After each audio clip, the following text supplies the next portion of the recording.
talk about this, cowboy culture. A couple years ago, I was visiting with our staff. I meet with about 30 people on our staff, and so I brought it up to them. And I said, I need each one of you to write down 8 or 10 things that you feel like would benefit and or define our culture. And they came up with these different ways to describe our culture. The majority of them were crossovers. And when you tie all that together, I'm convinced that that's the reason that we've been able to sustain success for a long period of time. And I think that's really going to come through as we start to unpack some of these things. Before we do, I just want to show everyone a clip that I showed you. It's an experiment on social conformity. Okay. You guys will get a kick out of this, and I'd like to hear your thoughts on this. We set up a hidden camera experiment to see if this woman would stand up at the sound of this tone, simply because everyone else is. You might be thinking you'd never go along with this.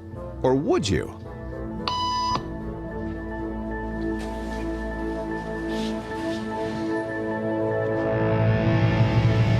After just 3 beeps, and without knowing why she's doing it, this woman is now conforming perfectly to the group.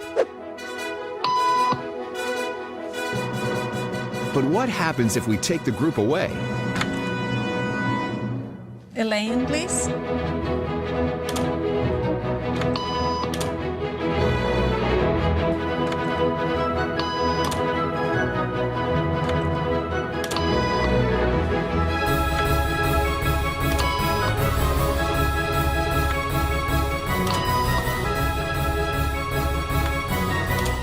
Okay, now she's alone. The crowd is gone and nobody is watching her, except our hidden cameras. What do you think she'll do?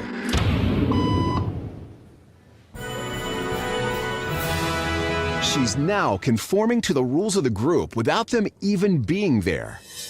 Now, watch what happens when we introduce another outsider who doesn't know the rules. Have a seat, and they'll be out in just a couple minutes. Great, thanks so much.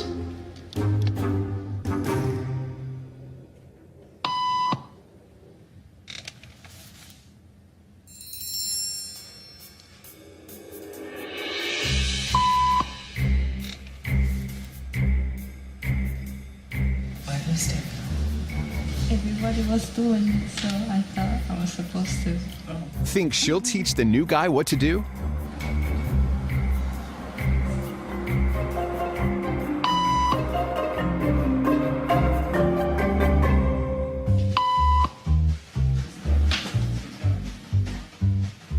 We kept the cameras rolling as more unsuspecting patients arrived.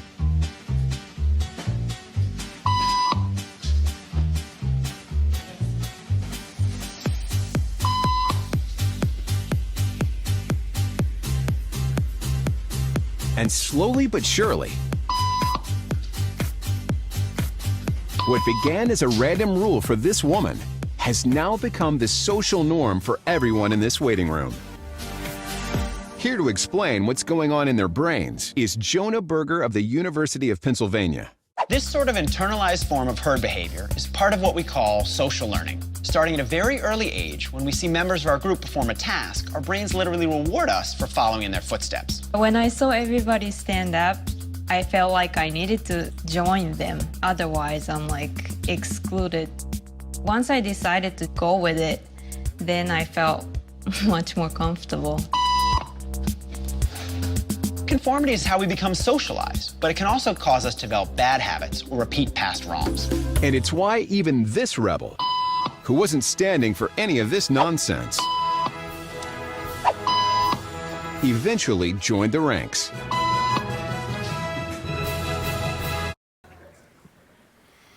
You know, it's interesting. Unfortunately, most of the human race are followers and not leaders. And it kind of goes back to the cowboy culture for us, in that when we have around 20 to 25 scholarship players come in again, and then another 15 or 20 walk-ons come in each June to our program, our culture has essentially laid the groundwork for the young players. And what it allows us as coaches to zero in on what's important, and the players train each other. And so that's what's happened there, is just the uncomfortable feeling that I'm going to be different than everybody else. So what happens is if we bring in, let's say, 25 players, on average, we're going to have 2 to 3 of them that are not going to want to buy into the system at first for whatever reason. And if the large majority are already grooved, then those 2 or 3, in most cases, will fall in line with the rest of them. And so that's what's happened there. And the most beautiful example of this thing happened, I think, in your facility. So we're going to talk about it. Mason Rudolph, you want to just quick thought on Mason just as a leader? Yeah, Mason he's from South Carolina. Obviously, we're in Oklahoma. He was not highly recruited in South Carolina, but once we got to know him, we really thought he would grow into something special with his demeanor and his mental makeup and competitiveness, toughness, all those things. And you're going to see that right here. So this was last year, mid-season. Mason is not participating. Why? He had a slight separation of his shoulder, and so he went a few weeks in practice and didn't throw. And what you see here is he's going through the mental work of this. Mason couldn't throw, and so our backup quarterback was running with the ones, and he wanted to prepare as much as he could for the game. So he asked Coach Yursich if he could stand in the back and go through all the reads. They do a lot of things mentally before the snap, after the snap, and so he wanted in the back, and he's going through all of his reads without throwing the football. So the thought process of the quarterback, the backup guy that's there now, executing the plays, he's doing the same thing mentally in the back without throwing because he couldn't, because he had a bad shoulder. And so when you see Mason point, he's cueing, this is the decision that I'm making. Right. He's showing Coach Yursich. Mason is so determined to be perfect mentally, and what he was doing there was showing Coach Yursich that this is where I'm going to go with the ball. And obviously the backup quarterback was on the same page. Now there were times that they weren't on the same page, meaning that in most cases the backup quarterback wasn't as far along, but Mason was behind, and we could see on tape where he was doing what was correct. We got a couple of examples of that. So here's something beautiful. So right here, you're going to see Mason make the decision, and the ball is still in the backup's hands. So Mason has already made the decision on what he's going to do with the ball, and this guy's still working on it. And so that allows him to see the speed he needs to increase. No doubt. So it's great feedback for both parties, really. For both. That's right. Because when they watch this the next day in their meetings, Coach Yursich, our offense coordinator and quarterback coach, he's getting to coach 2 guys. And Mason's actually coaching and teaching the younger guys by standing in the back. So that's an example of the culture taking over. And this was his idea. It's not something. And you haven't seen that in 28 years. I have not ever seen that happen. And when we got into spring, this spring. Yeah, we got this because he just got drafted. Yeah, he's gone, yeah. And so he's no longer in the environment. Sadly enough, he's gone. That's right. And take it away. Okay, so here's spring ball. Now there's the quarterback that was in, and he's the guy that stepped in as a starter, and the guy behind him is a young guy.